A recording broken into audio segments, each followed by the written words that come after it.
నమస్కారం వార్తలకు స్వాగతం. ముందుగా ప్రధానాంశాలు చూద్దాం. హైదరాబాద్లో మూసీ ఉగ్రరూపం. మూసీ నది పరిసర ప్రాంతాలు జలమయం. మహాత్మా గాంధీ బస్టాండ్ తాత్కాలికంగా మూసివేత. మూసీ వరదలపై ముఖ్యమంత్రి రేవంత్ రెడ్డి సమీక్ష. ప్రజలను సురక్షిత ప్రాంతాలకు తరలించాలని, పునరావాసం కల్పించాలని ఆదేశం. ప్రభావిత ప్రాంతాలను సందర్శించిన మంత్రి పొన్నం ప్రభాకర్. మూసీ వరదల వెనుక రాష్ట్ర ప్రభుత్వ కుట్ర దాగి ఉందన్న కేటీఆర్. వర్షాల హెచ్చరికలున్నా ప్రభుత్వం పట్టించుకోలేదని విమర్శ. ఒకేసారి గేట్లను తెరవడంతోనే వరద పోటెత్తిందని ఆరోపణ. కాంగ్రెస్ హామీలపై బాకీ కార్డును విడుదల చేసిన బీఆర్ఎస్. అభయ హస్తాన్ని అచేతన హస్తంగా మార్చారని హరీష్ రావు విమర్శ. దేశవ్యాప్తంగా బీఎస్ఎన్ఎల్ 4G సేవలను ప్రారంభించిన ప్రధాని నరేంద్ర మోదీ. ఒడిషా నుంచి 60,000 కోట్ల విలువైన అభివృద్ధి ప్రాజెక్టులకు శ్రీకారం. పారా ఆర్చరీ ప్రపంచ ఛాంపియన్షిప్లో భారత్కు పతకాల పంట. వ్యక్తిగత విభాగంలో శీతల్, తోమన్లకు స్వర్ణాలు. వార్తల్లోని వివరాలు చూద్దాం. హైదరాబాద్లో భారీ వర్షాలు కురుస్తున్నాయి. వర్షాల కారణంగా మూసీ నది ఉగ్రరూపం దాల్చింది. మూసీ వరద కారణంగా అనేక ప్రాంతాలు జలమయమయ్యాయి. నదీ ప్రవాహంలో చిక్కుకున్న వారిని సురక్షిత ప్రాంతాలకు తరలిస్తున్నారు. వరద ప్రభావిత ప్రాంతాల్లో డ్రోన్ల ద్వారా ఆహారాన్ని అందిస్తున్నారు. దీనిపై మరిన్ని వివరాలు ఇప్పుడు చూద్దాం.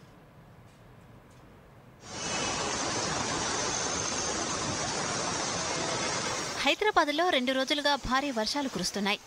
దీంతో ఇప్పటికే అనేక ప్రాంతాలు జలమయమయ్యాయి. ఎగువన కురుస్తున్న వర్షాలతో ఉస్మాన్ సాగర్, హిమాయత్ సాగర్ జలాశయాలకు భారీగా వరద నీరు వచ్చి చేరుతోంది.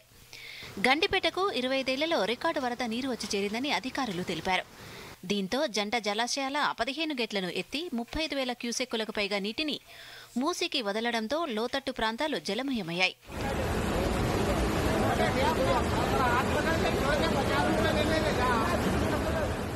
జంట జలాశయాల నుంచి భారీగా వరద మూసీలోకి వస్తుండటంతో ఉధృతంగా ప్రవహిస్తోంది. చాదర్ఘాట్, పురానాపుల్, ఎంజీబీఎస్, ముసారాంబాగ్ తదితర ప్రాంతాలను మూసీ వరద ముంచెత్తింది. నదిలోకి నీటి ప్రవాహం కొనసాగుతుండటంతో ఎంజీబీఎస్ ప్రాంగణంలోకి భారీగా వరద వచ్చి చేరింది. బస్టాండ్ పరిసర ప్రాంతాలు నీట మునిగాయి. దీంతో ఎంజీబీఎస్ నుంచి బస్సుల రాకపోకలను తాత్కాలికంగా నిలిపివేశారు.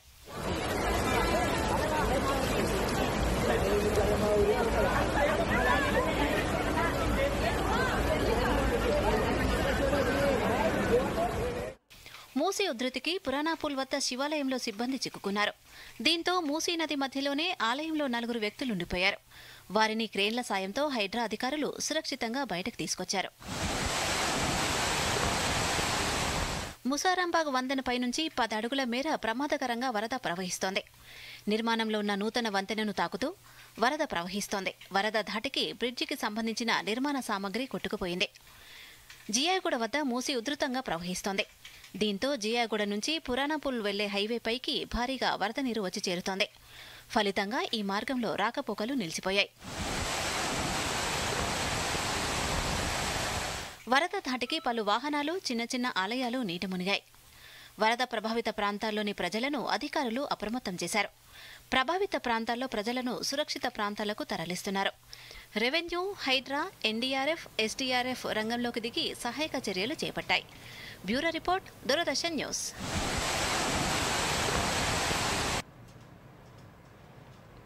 మూసీ పరివాహకంలో వరద పరిస్థితులపై సీఎం రేవంత్ రెడ్డి సమీక్ష నిర్వహించారు. ముంపు ప్రాంతాల్లో ప్రజలను సురక్షిత ప్రాంతాలకు తరలించాలని, పునరావాసం కల్పించేందుకు ఏర్పాట్లు చేయాలని సూచించారు. ఎంజీబీఎస్ బస్టాండ్ చుట్టూ నీళ్లు రావడంతో అక్కడున్న ప్రయాణికులను సురక్షితంగా బయటకు తీసుకొచ్చేందుకు చేపట్టిన సహాయక చర్యలపైన సీఎం ఆరా తీశారు.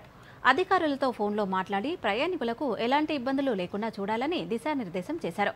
వివిధ ప్రాంతాల నుంచి ఎంజీబీఎస్కు వచ్చే బస్సులను ప్రత్యామ్నాయ రూట్లకు మళ్లించాలని సూచించారు. బతుకమ్మ, దసరా పండుగల వేళ వివిధ జిల్లాలకు వెళ్లే ప్రయాణికులు ఇబ్బంది పడకుండా ఆర్టీసీ విభాగం తగిన చర్యలు చేపట్టాలని సీఎం రేవంత్ రెడ్డి ఆదేశించారు. మరో 2 రోజులు భారీ వర్ష సూచన ఉన్నందున పోలీస్, ట్రాఫిక్, హైడ్రా, జీహెచ్ఎంసీ, విద్యుత్ విభాగాలన్నీ అప్రమత్తంగా ఉండాలని, అధికారులు క్షేత్రస్థాయిలో అందుబాటులో ఉండాలని సీఎం సూచించారు.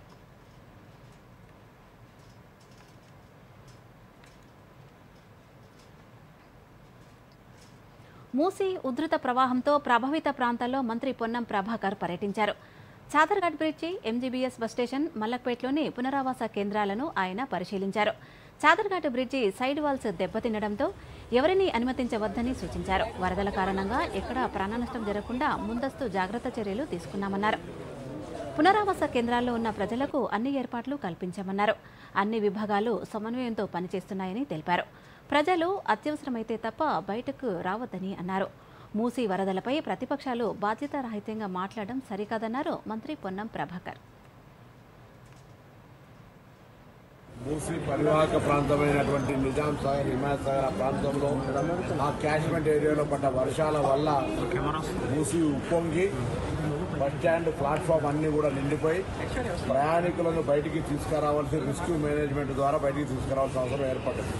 పండుగ పూట ప్రజలకు అసౌకర్యం కలగద్దని జిల్లాలకు పోవాల్సినటువంటి వాళ్ళకి సంబంధించి నల్గొండ వాళ్ళందరికీ పోయేటువంటి వాళ్ళంతా ఎల్బీ నగర్ దగ్గర, మహబూబ్ నగర్ పోయేటోళ్ళంతా కూడా ఆరాంఘర్ దగ్గర, వరంగల్ పోయేటోళ్ళంతా కూడా ఉప్పల్ దగ్గర, నిజామాబాద్, కరీంనగర్ పోయేటోళ్ళంతా కూడా జూబ్లీ బస్ స్టేషన్ దగ్గరనే మేము ప్రయాణ ఏర్పాట్లు చేసుకోవాలని కోరుతాం. ఎందుకంటే సిటీలో కూడా ట్రాఫిక్ ఉంది. దాని తదుపరి హైదరాబాద్ బస్ స్టాండ్లో బస్సుల ప్రయాణానికి సంబంధించిన ఇబ్బంది ఉన్నది. అవసరం ఉంటే తప్ప బయటికి రావద్దని సందర్భంగా కోరుతారు. అదేవిధంగా నీటి ప్రవాహాలను కలవట్టుల మీద, బ్రిడ్జ్ల మీద, మ్యాన్హోల్స్ దగ్గర నిర్లక్ష్యంగా నడిపి ప్రాణాపాయానికి కూడా గురి కావద్దని సందర్భంగా కోరుతాను, విజ్ఞప్తి చేస్తాను. మూసీ వరద ప్రభావిత ప్రాంతాలను హైడ్రా కమిషనర్ రంగనాథ్ పరిశీలించారు. ఎంజీబీఎస్కు చేరుకుని పరిస్థితిని సమీక్షించారు. ప్రయాణికులు ఇబ్బంది పడకుండా తీసుకోవాల్సిన చర్యలపై అక్కడి అధికారులకు రంగనాథ్ పలు సూచనలు చేశారు. ఇతర ప్రాంతాల నుంచి ఎంజీబీఎస్కు బస్సులు రాకముందే ఆపేలా ఏర్పాట్లు చేయాలని సూచించారు. పరివాహక ప్రాంతాల్లోనూ హెచ్చరిక బోర్డులు ఏర్పాటు చేసి ప్రజలను అప్రమత్తం చేయాలని తెలిపారు.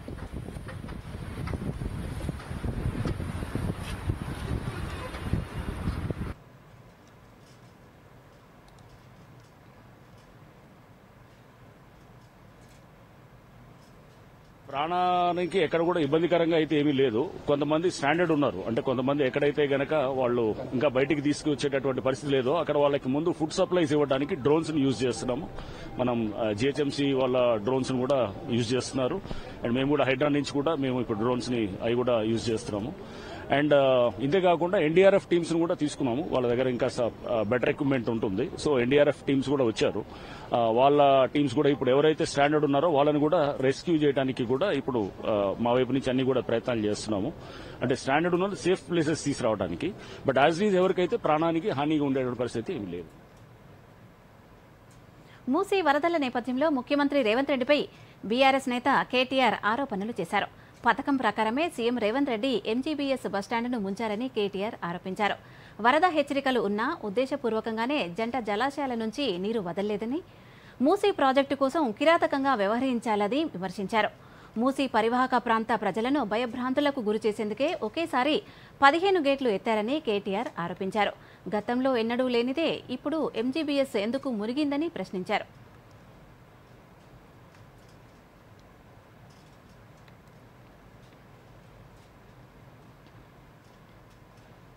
నిన్న కావాలని తెలుసు ఆయనకు, నిన్న క్లౌడ్ బర్స్ట్ ఉంది, వర్షం పడుతుందని వాతావరణ శాఖ చెప్పింది. చెప్తే కూడా కావాలని మూసీ ప్రాజెక్టు చేయాలంటే ఆడ ఇండ్లు మునగాలి. నేను అనుకున్నట్టు మూసీలో 1,50,000 కోట్లు కొల్లగొట్టాలంటే వీళ్ళని ముంచాలని చెప్పి చెరువు ఖాళీ చేయకుండా కావాలని అట్లనే నింపిపెట్టి ఇవాళ ఎగ్దం ఒకటేసారి 15 గేట్లు ఎత్తింది. ఎత్తవరకు ఏమైంది? ఇలా ఇమ్లీబాన్ బస్ స్టాండ్ మొత్తం మునిగిపోయింది. మొట్టమొదటిసారి చరిత్రలో ఇమ్లీబాన్ బస్ స్టాండ్కి ఎప్పుడైనా నీళ్ళు వచ్చినాయి? ఇదివరకు మనం పోలేదా? ఇమ్లీబాన్ బస్ స్టాండ్ చూడలేదు ఇదివరకు. ఇవాళ అది కూడా మునిగింది. కాంగ్రెస్ ఎన్నికల హామీలను ప్రజలకు వివరించేలా రూపొందించిన బాకీ కార్డులను బీఆర్ఎస్ పార్టీ తెలంగాణ భవన్ వేదికగా విడుదల చేసింది. ఈ సందర్భంగా పార్టీ సీనియర్ నేత హరీష్ రావు మాట్లాడుతూ అభయహస్తం పేరుతో ప్రజలను నమ్మించారని, ఇచ్చిన హామీలన్నీ 100 రోజుల్లో అమలు చేస్తామని కాంగ్రెస్ నేతలు చెప్పారన్నారు. 21 నెలలు గడుస్తున్నా హామీలు అమలు చేయకుండా చేతులెత్తేశారని, అభయహస్తాన్ని అచేతన హస్తంగా మార్చారని అన్నారు. రాష్ట్రంలో కొత్తగా రేవంత్ రెడ్డి తెచ్చిన మార్పేమీ లేదని హరీష్ రావు పేర్కొన్నారు.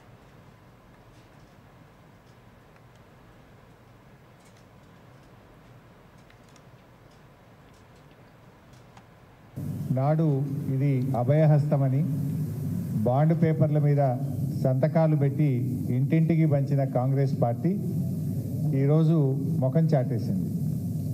రాష్ట్ర ప్రజలకు ఇది అభయహస్తం కాదు, అచేతన హస్తం అని తెలియడానికి ఎంతో కాలం పట్టలేదు.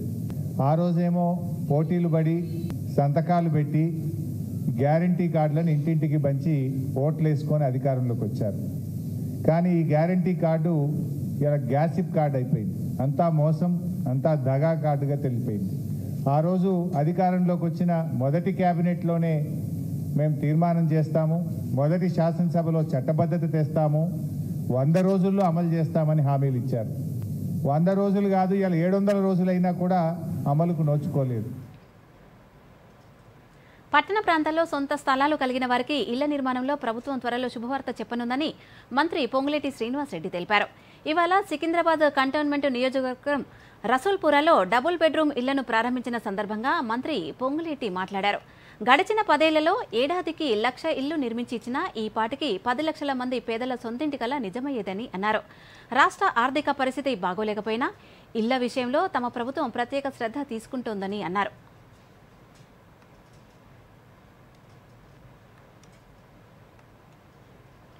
నిజంగా ఆ 10 సంవత్సరాలలో సంవత్సరానికి 1,00,000 చొప్పున ఇల్లు కట్టున్నా ఈనాడు రాష్ట్ర వ్యాప్తంగా ఒక 10 లక్షల ఇల్లు వచ్చింది. ఈనాడు మొదటి విడతలోనే ప్రభుత్వం మీ దీవెనలతో ఏర్పడిన తర్వాత 4.5 లక్షల రాష్ట్ర వ్యాప్తంగా ఇచ్చాం. ఇంకా 3 విడతల్లో అర్హులైన ప్రతి పేదవాళ్ళకి జిహెచ్ఎంసీ పరిధిలో ఉన్న పేదవాళ్ళకి కూడా తప్పకుండా ఈ ప్రభుత్వం ఇళ్ల విషయంలో ప్రత్యేక శ్రద్ధ చూపించి రాష్ట్ర ఆర్థిక పరిస్థితి బాగలేకపోయినా ఆనాటి తెలంగాణ రాష్ట్రాన్ని కొల్లగొట్టి దోచుకొని ఆ దొరవారు పైన పేదల పార్టీగా పేదలకి నిత్యము అండదండలుగా ఉండే ఈ ప్రభుత్వం గౌరవ ముఖ్యమంత్రి రేవంత్ రెడ్డి గారి ఆలోచనకు అనుగుణంగా తప్పకుండా మీ అందరికీ ఇల్లు ఇచ్చే కార్యక్రమం చేపట్టుదని. ఎమ్మెల్యేల పార్టీ ఫిరాయింపు అంశంలో తాజాగా కీలక పరిణామం చోటు చేసుకుంది. ఎమ్మెల్యేల అనర్హత పిటిషన్లపై తెలంగాణ అసెంబ్లీలో విచారణకు షెడ్యూల్ రిలీజ్ అయింది.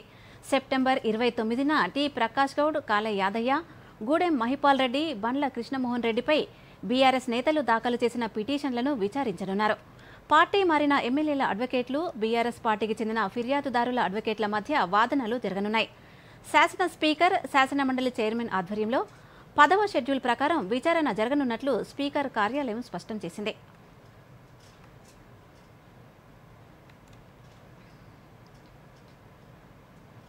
వార్తల్లో చిన్న విరామం తీసుకుందాం. కరెంట్ బిల్, కిరాణం, స్కూల్ ఫీజ్ అన్నీ అయిపోయాయి. బడ్జెట్ రెడీ అయిందా?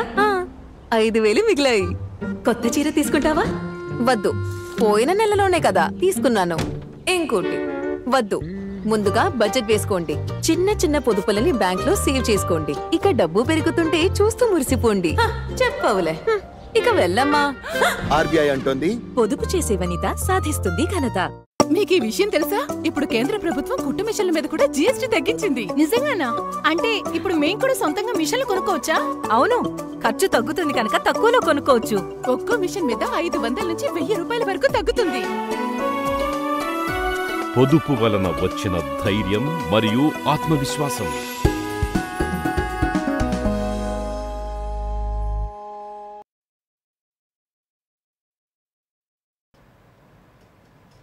వార్తలకు పునఃస్వాగతం. తెలంగాణ బీజేపీ ఎంపీల్లో కొందరు ఓటు చోరీ వల్లే గెలిచారని టీపీసీసీ చీఫ్ మహేష్ కుమార్ గౌడ్ మరోసారి ఆరోపించారు. ఇవాళ గాంధీభవన్లో మీడియాతో మాట్లాడిన ఆయన తాను ఈ ఆరోపణలను గతంలో కరీంనగర్లోనే చేశానని గుర్తు చేశారు. కరీంనగర్లో ఒక షెడ్డు చిరునామాతో 40 ఓట్లు నమోదయ్యాయని తెలిపారు. తాజాగా జూబ్లీహిల్స్ నియోజకవర్గం పరిధిలోనూ ఓట్లలో అవకతవకలు జరిగాయని మహేష్ గౌడ్ ఆరోపించారు. ఈటల రాజేందర్కు మల్కాజ్గిరి పార్లమెంటు నియోజకవర్గంలో 3 లక్షల మెజార్టీ రావడంలోనూ అవకతవకలు జరిగాయని ఆరోపించారు.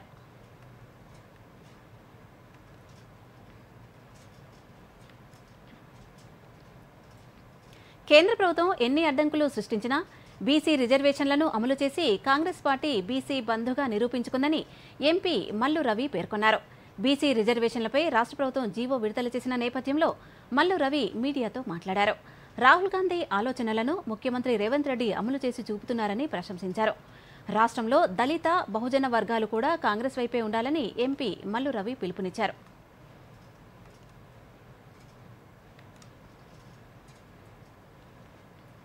Hyderabad geological survey of India Swachhata he సేవ 2025లో భాగంగా స్వచ్ఛోత్సవ్ కార్యక్రమాన్ని నిర్వహించింది. బండ్లగూడ నాగోల్లో నిర్వహించిన ఈ కార్యక్రమంలో కేంద్ర బొగ్గు గనుల శాఖ మంత్రి కిషన్ రెడ్డి ముఖ్య అతిథిగా పాల్గొన్నారు. జీఎస్ఐ కార్యాలయంలో వ్యర్థాల నుంచి సంపదను సృష్టించే 4 వినూత్న నమూనాలను ప్రారంభించారు. దేశాభివృద్ధికి అవసరమైన కీలక ఖనిజాలను గుర్తించడంలో జీఎస్ఐ 175 సంవత్సరాల అంకిత భావాన్ని కిషన్ రెడ్డి ప్రశంసించారు. ఈ సందర్భంగా జీహెచ్ఎంసీ, జీఎస్ఐ పారిశుద్ధ కార్మికులకు స్వచ్ఛతా కిట్లను పంపిణీ చేశారు. అంతకుముందు స్వచ్ఛోత్సవ ర్యాలీని నిర్వహించారు.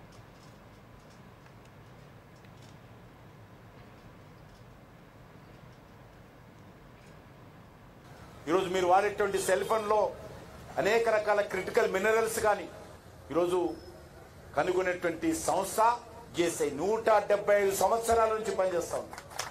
అనుభవం కలిగినటువంటి డెడికేటెడ్ ఆర్గనైజేషన్ జీఎస్ఐ. వాళ్ళు నెలల తరబడి గుట్టల్లో, అడవుల్లో, కొండల్లో, కోణల్లో తిరుగుతూ మనకు దేశానికి ఏ రానైనటువంటి మినరల్స్ అవసరం, ఖనిజాలు అవసరం వాళ్ళు కనుగొంటారు. ఈరోజు సిమెంట్ కావాలంటే ఎక్కడ సిమెంట్ ఉందో దానికి లైమ్ స్టోన్ కావాలి. అతి కీలకమైనటువంటి సంస్థ. ప్రజల నిత్య జీవితాలకు సంబంధించినటువంటి అనేక వస్తువుల తయారీలో భూమి నుంచి తీసేటువంటి అనేక ఖనిజాలు ఉంటాయి. ఆ ఖనిజాలు కనుగొనేటువంటి అద్భుతమైనటువంటి సంస్థ జీఎస్ఐ. తెలంగాణలో 23 మంది ఐపీఎస్, 6 ఐఏఎస్ అధికారులను బదిలీ చేస్తూ ప్రభుత్వం ఉత్తర్వులు జారీ చేసింది. హైదరాబాద్ కమిషనర్గా సజ్జనార్ను, హోంశాఖ ప్రత్యేక ప్రధాన కార్యదర్శిగా సివి ఆనంద్ను నియమించింది. విజిలెన్స్ అండ్ ఎన్ఫోర్స్మెంట్ డీజీగా శిఖా గోయల్ను నియమించింది. ప్రస్తుతం సిఐడి అదనపు డీజీగా ఉన్న చారు సిన్హాకు ఏసీబీ డీజీగా అదనపు బాధ్యతలు అప్పగించారు. స్పెషల్ ప్రొటెక్షన్ ఫోర్స్ డీజీగా స్వాతి లక్రాకు అదనపు బాధ్యతలు కేటాయించారు. ఆర్టీసీ ఎండీగా నాగిరెడ్డి, ఇంటెలిజెన్స్ డీజీగా విజయ్ కుమార్, పౌర సరఫరాల ప్రిన్సిపల్ సెక్రటరీగా స్టీఫెన్ రవీంద్ర బదిలీ అయ్యారు.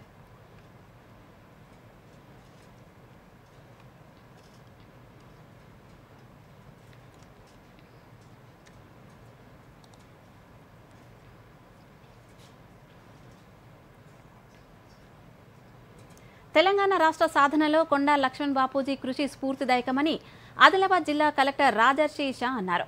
జిల్లా కేంద్రంలోని గాంధీ పార్క్ వద్ద కొండా లక్ష్మణ్ బాపూజీ విగ్రహానికి కలెక్టర్, అదనపు కలెక్టర్, సంఘాల నాయకులు పూలమాల వేసి నివాళులర్పించారు.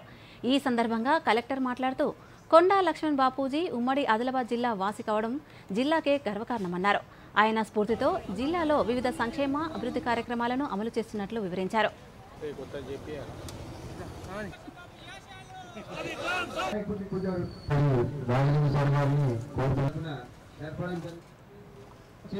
ఆదిలాబాద్, ఉమ్మడి ఆదిలాబాద్ జిల్లా నుంచి వారు పుట్టారు. సో మన అందరికీ ఇంకా గౌరవం ఉండాలి.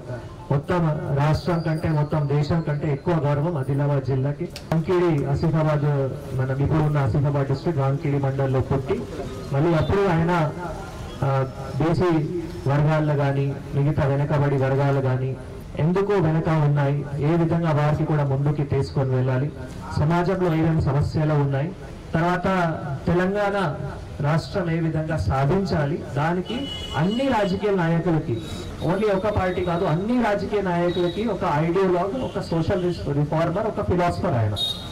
సో ఇప్పుడు తెలంగాణ వార్తల్లో మరో చిన్న విరామం తీసుకుందాం. जन जन का रखे ध्यान, टीबी मुक्त भारत अभियान। इस अभियान का नारा टीबी संबंधित भेदभाव को मिटाओ, देश को टीबी मुक्त बनाओ।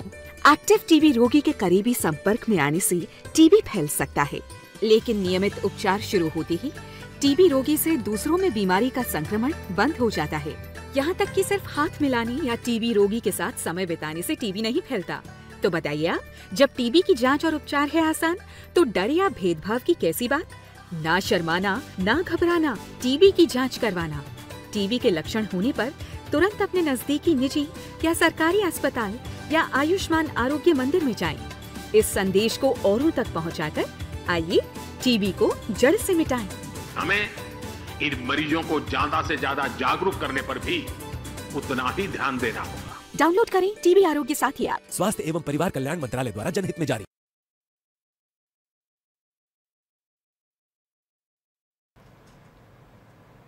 వార్తలకు తిరిగి స్వాగతం. స్వాతంత్ర సమరయోధుడు ఆచార్య కొండా లక్ష్మణ్ బాపూజీ 110వ జయంతి సంగారెడ్డి జిల్లాలో ఘనంగా నిర్వహించారు. జిల్లా బీసీ సంక్షేమ శాఖ ఆధ్వర్యంలో సంగారెడ్డిలోని ఫారెస్ట్ రీసెర్చ్ సెంటర్ దగ్గర ఉన్న కొండా లక్ష్మణ్ బాపూజీ విగ్రహానికి అడిషనల్ కలెక్టర్ మాధురి, గ్రంథాలయ సంస్థ చైర్మన్ అంజయ్య పూలమాల వేసి నివాళులర్పించారు. అనంతరం వారు మాట్లాడుతూ స్వాతంత్ర సమరం, తెలంగాణ ఉద్యమంలో కొండా లక్ష్మణ్ బాపూజీ పాత్ర మరువలేనిదని కొనియాడారు. బడుగు బలహీన వర్గాలకు ఆయన అందించిన సేవలు చిరస్మరణీయమని అన్నారు. ఐటీఐల స్థాపన ద్వారా వేలాది మందికి ఉపాధి కల్పించిన ఘనత బాపూజీకి దక్కుతుందన్నారు. కొండా లక్ష్మణ్ బాపూజీ యొక్క చరిత్ర చూస్తే చాలా స్ఫూర్తిదాత. ఎక్కువ మారుమూల ప్రాంతమైన ఆదిలాబాద్ జిల్లాలో జన్మించి మరి రజాకారులకు వ్యతిరేకంగా సాయుధ పోరాటంలో, అదేవిధంగా తెలంగాణ కొరకు అంకురార్పణ 3 తరాలకు స్ఫూర్తినిచ్చినటువంటి వ్యక్తి కొండా లక్ష్మణ్ బాపూజీ. ఈరోజు కొండా లక్ష్మణ్ బాపూజీని ఈ రాష్ట్రంలో కాదు దేశంలోనే ఒక నేషనల్ లెవెల్లో మంచి పేరున్న నాయకుడు. మరి వారికి ఈ రోజు మన సభ్యులమే కాకుండా యావత్ రాష్ట్ర వ్యాప్తంగా సూచించిన బాటలోనే వారి స్ఫూర్తితోనే ఈరోజు మనకు తెలంగాణ మరి రాష్ట్రాన్ని సాధించుకున్నాము. అందులో భాగంగానే ఈరోజు ఘనంగా ఈ యొక్క కార్యక్రమం జరుపుకుంటున్నాము. స్వస్థ నారీ సశక్త్ పరివార్ యోజన కరీంనగర్ జిల్లాలో విజయవంతంగా కొనసాగుతోంది. హుజురాబాద్ ఏరియా ఆసుపత్రిలో మహిళలకు ఆరోగ్య పరీక్షలు నిర్వహించి వ్యాధులపై అవగాహన కల్పిస్తున్నారు. ముఖ్యంగా మహిళలు ఎదుర్కొనే గైనిక్, గర్భాశయ, కిడ్నీ సంబంధిత వ్యాధులపై చికిత్సను అందిస్తున్నట్లు హుజురాబాద్ డిప్యూటీ వైద్యారోగ్య శాఖాధికారి చందు నాయక్ తెలిపారు.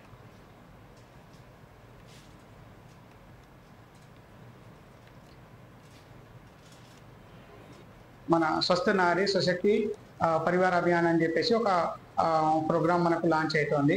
ఇప్పుడు 17 నుంచి అక్టోబర్ 2 వరకు ఈ ప్రోగ్రామ్ అనేది కంటిన్యూ అవుతోంది. దీని యొక్క ముఖ్య ఉద్దేశం ఏంటంటే, ఒక స్త్రీ అనేది ఇప్పుడు ఇంట్లో ఆరోగ్యంగా ఉంటే ఆ కుటుంబం అంతా ఆరోగ్యంగా ఉంటుంది.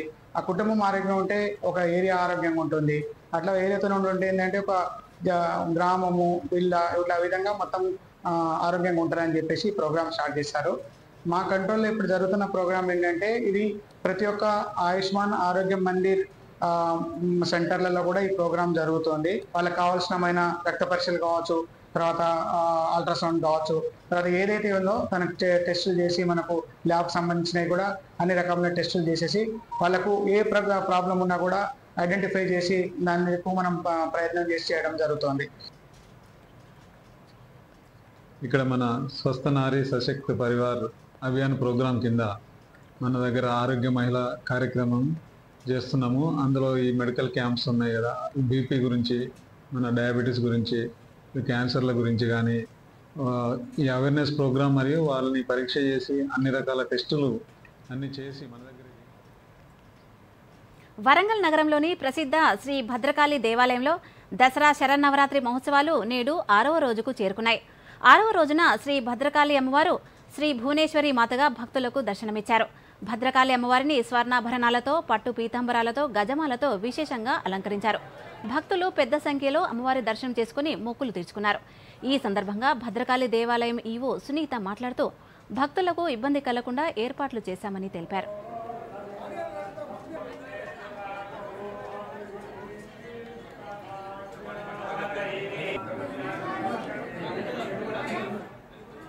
వరంగల్ మహానగరంలో చరిత్ర ప్రసిద్ధిగాంచిన భద్రకాళి అమ్మవారి దేవస్థానం నందు శ్రీదేవి శరన్నవరాత్రి ఉత్సవాలు 6వ రోజుకు చేరుకున్నాయి.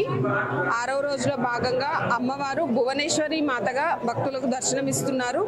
భువనేశ్వరి మాత అలంకారంలో ఉన్న అమ్మవారిని దర్శనం చేసుకోవడానికి ఉదయం నుంచి కూడాను భక్తులు అధిక సంఖ్యలో రావడం జరుగుతుంది. భక్తులందరికీ కూడాను ఇబ్బందులు తలెత్తకుండా దేవస్థానం నందు ప్రత్యేకమైన ఏర్పాట్లు చేయడం జరిగింది. భారీ వర్షాల నేపథ్యంలో మెదక్ జిల్లాలోని ఏడుపాయల వనదుర్గమ్మ ఆలయం వద్ద మంజీరా నది ఉగ్ర రూపం దాల్చింది. ఎగువ ప్రాంతాల వరద నీరు పోటెత్తడంతో దుర్గమ్మ ఆలయం వద్ద మంజీరా నది పాయ పొంగి పొర్లుతోంది. వనదుర్గ ఆనకట్ట నుంచి 85,396 క్యూసెక్కుల వరద నీరు దిగువకు ప్రవహిస్తోంది. గర్భగుడితో పాటు అమ్మవారి పాదాలను తాకుతూ వరద ప్రవాహం కొనసాగుతోంది. దీంతో కొల్చారం మండలం పోతంశెట్టిపల్లి నుంచి ఏడుపాయలకు వెళ్లే మొదటి బ్రిడ్జి వద్ద అధికారులు బారికేడ్లు ఏర్పాటు చేశారు. అమ్మవారి దర్శనానికి వచ్చే భక్తులు పాపన్నపేట మండలం నాగ్సాన్పల్లి నుంచి వెళ్లాలని కోల్చారం పోలీసులు సూచించారు.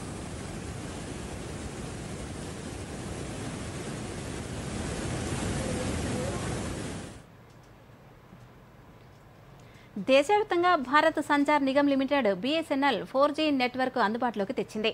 ప్రధాని నరేంద్ర మోదీ ఒడిశాలో ఈ సర్వీస్ను ప్రారంభించారు.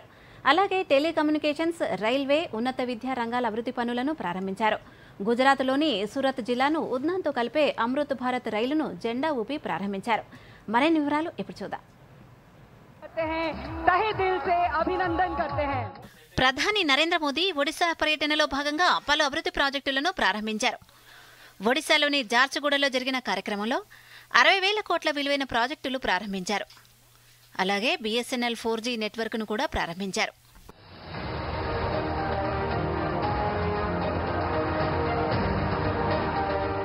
భారత్ సంచార్ నిగమ్ లిమిటెడ్లో స్వదేశీ సాంకేతికతతో 4G నెట్వర్క్ అప్గ్రేడ్ చేస్తూ కొత్తగా టవర్లను ఏర్పాటు చేశారు. ఇందులో భాగంగా ప్రధాని ఒడిశా నుంచి 97,500కు పైగా 4G టవర్లను మోదీ ప్రారంభించారు. ఇందుకోసం ప్రభుత్వం 37,000 కోట్లు ఖర్చు చేసింది. TCS సహకారంతో కమ్యూనికేషన్ శాఖ ఈ 4G సేవలు దేశవ్యాప్తంగా మారుమూల ప్రాంతాలకు అందుబాటులోకి వచ్చాయి.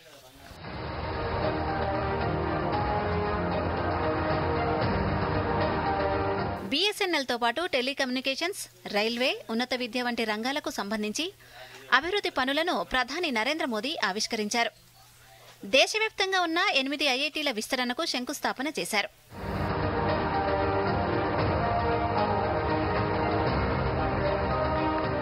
అలాగే గుజరాత్లోని సూరత్ జిల్లాను ఉద్నాతో కలిపే అమృత్ భారత్ రైలుకు ఆయన జెండా ఊపి ప్రారంభించారు.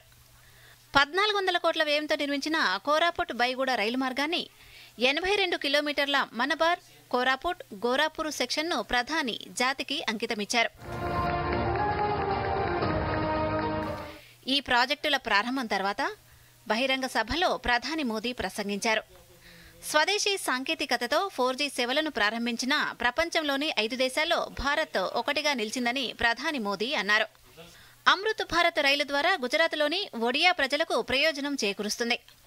పేదలు, దళితులు, గిరిజనులకు సాధికారత కల్పించడంపై కృషి చేస్తున్నామన్నారు.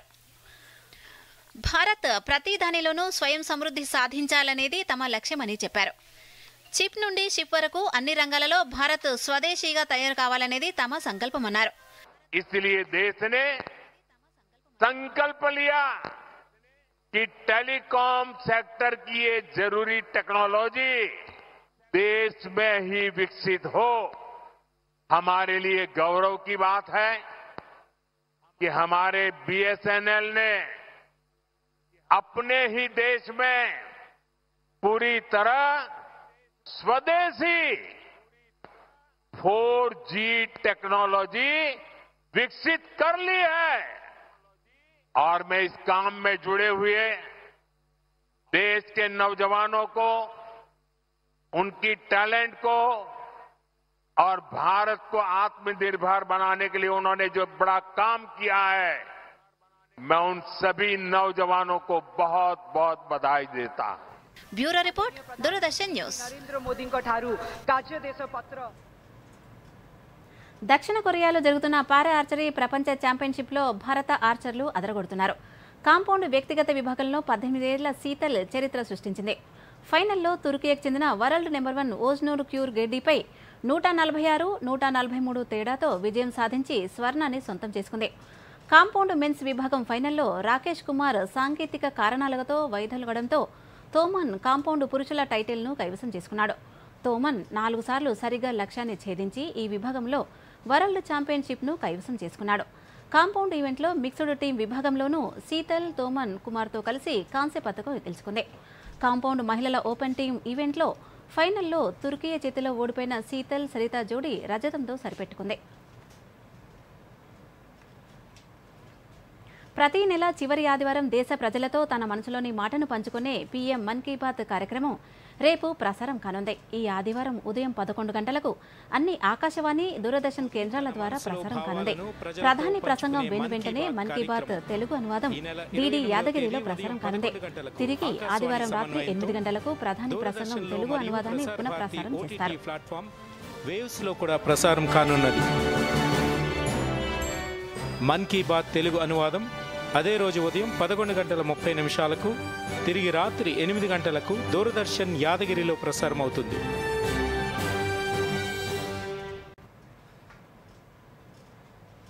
వార్తలు ముగించే ముందు ప్రధానాంశాలు మరోసారి చూద్దాం. నమస్కారం. హైదరాబాద్లో మూసీ ఉగ్రరూపం. మూసీ నది పరిసర ప్రాంతాలు జలమయం. మహాత్మా గాంధీ బస్టాండ్ తాత్కాలికంగా మూసివేత. మూసీ వరదలపై ముఖ్యమంత్రి రేవంత్ రెడ్డి సమీక్ష. ప్రజలను సురక్షిత ప్రాంతాలకు తరలించాలని, పునరావాసం కల్పించాలని ఆదేశం. ప్రభావిత ప్రాంతాలను సందర్శించిన మంత్రి పొన్నం ప్రభాకర్. మూసీ వరదల వెనుక రాష్ట్ర ప్రభుత్వ కుట్ర దాగి ఉందన్న కేటీఆర్. వర్షాల హెచ్చరికలున్నా ప్రభుత్వం పట్టించుకోలేదని విమర్శ.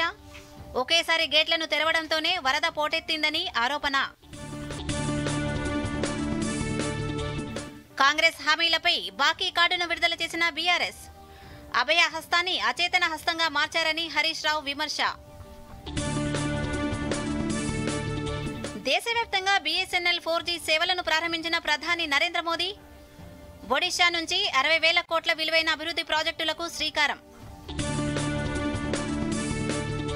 పారా ఆర్చరీ ప్రపంచ ఛాంపియన్షిప్లో భారత్కు పతకాల పంట. వ్యక్తిగత విభాగంలో శీతల్, తోమన్లకు స్వర్ణలు. దూరదర్శన్ యాదగిరి వార్తలను ఇప్పుడు సోషల్ మీడియాలో కూడా చూడొచ్చు. యూట్యూబ్ అయితే డిడి న్యూస్ తెలంగాణ, ఎక్స్ వేదికగా అయితే DD news Telangana @DD Yadagiri news, Facebook అయితే డిడి న్యూస్ తెలంగాణలో చూసి సబ్స్క్రైబ్ చేసి లైక్ చేయండి, షేర్ చేయండి.